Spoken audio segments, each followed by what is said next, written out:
It's not often that you get to work on a project that has a wonderful impact on another person. This project does. Our new friend Jeremy Fielding was reached out to by the team at SolidWorks to help them with a project for a wonderful young woman named Jenica. Through the awesome people behind the Magic Wheelchair organization, the SolidWorks team would be taking Jenica's superfan passion for Doctor Who and designing not a wheelchair this time, but an immersive desk experience. Once the SolidWorks team was able to create the design, they would then need the help of an engineer that was up to the task to bring this into reality. Enter the engineer, incredible maker, and our new friend, Jeremy Fielding. It will be up to Jeremy to problem solve, fabricate, and give this project the attention it needs to bring it to life. So what the heck are a couple of geeks like us doing in this project? Well, Jeremy has all the experience and the chops to bring this project to life, but he needed a little help with the final touches, specifically the painting. So with a kind recommendation from our friend Bob at I Like to Make Stuff, we got the call from Jeremy.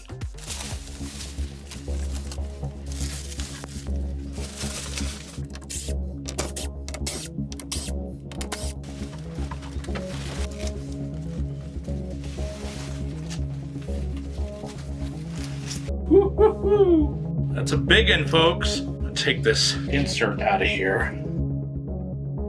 I can set it where you guys can see it. It's a monster. There's a shot of it there. This is the top canopy, if you will, of the desk. These openings here, that's where we'll have these guys, which are super cool. Down inside the box are the two Dalek or Dalek? Someone please tell me how to pronounce that right. And I wanted to film this a little bit because Jeremy put in some straps to keep everything in place, so I want to put it back the way it was. But let's get these guys unboxed too.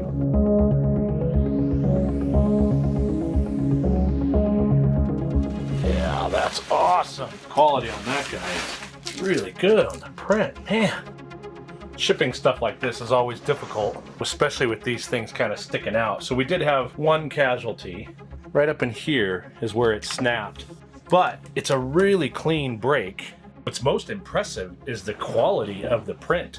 You know, when you hear 3D printing, especially of this scale, I always think there's going to be a lot of sanding and stuff to do. I know this was resin of some kind. I'll need to ask Jeremy exactly what, but wow, I mean, it's really great. By the time we do a light sanding on it and do a little filler primer and then sanding again, these things will be like glass.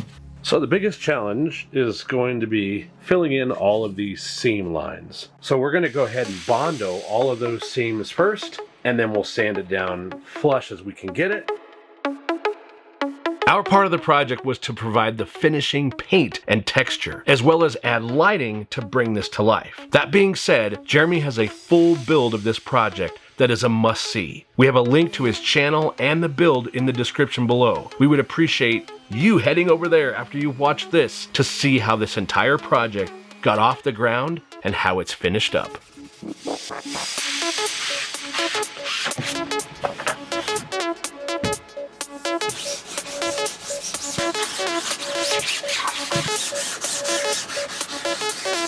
Hi, welcome to my bubble.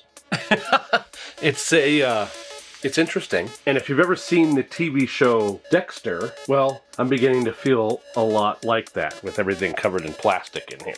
First thing I'm gonna do is filler primer.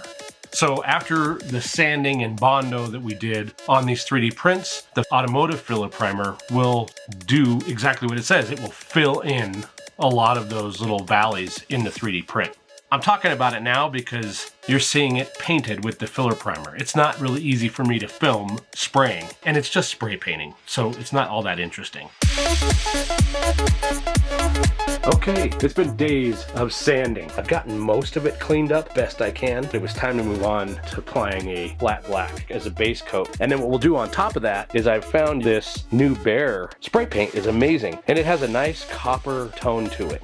We've plasticed off the room as best as possible, and then we took the canopy and set it up here. And then we wiped the canopy down with tack cloth. So tack cloth is kind of sticky, but it basically will go through and it'll remove a lot of the dust particles. So now we're gonna do this first layer of green, this spray paint. Also, don't forget to warm your paint. Okay, so we've got our base green laid down here. What I need to do is add some depth. And in order to do that, I found these awesome color shifting paints at my local hobby shop. So this has kind of a pearlescent color shift from this green to a teal. And then I also have another one that shifts from this green to a copper.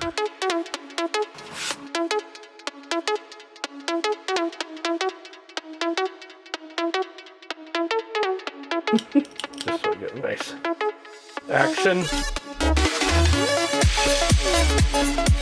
Okay, so we have two different types of gold. Actually, this is brass. And so we're going to run a test of each of these on a sheet of paper so we'll know what it looks like when we do all these little nubs. Yeah, I think that's the right one. I think the other one is already going to be so much brighter. I think this is going to be really bright. Actually, I could just do this. Maybe not. I think that second one is the winner. Yeah? The brass? I think so. I think this is going to blend too much. Well, you know, the good thing is we can do it, and if it doesn't look right, we can airbrush over. Yes, we can. Okay. Okay.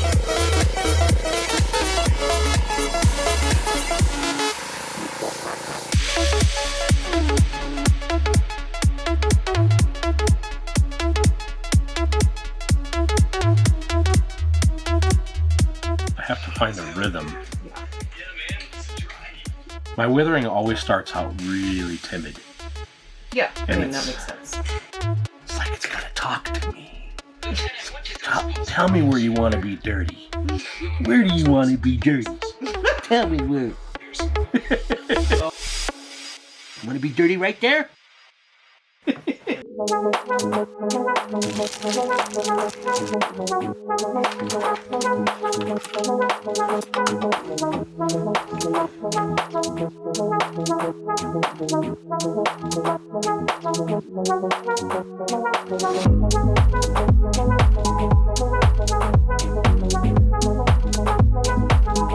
Try this neon LED.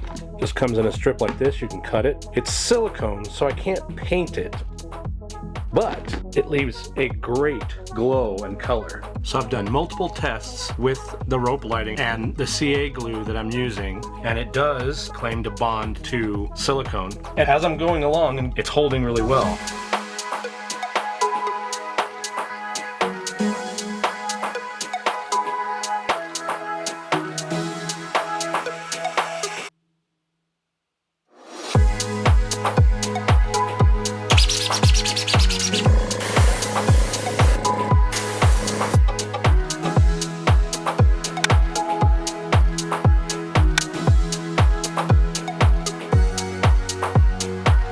It's given a pretty decent amount of light down onto the desk. There's also a remote or the neon strips. You can do all kinds of crazy things with this. It even has a music setting so that if you're playing music, these neon lights here, they'll bounce back and forth. As it hears noise from my voice even, it bounces the light around and makes all kinds of cool effects.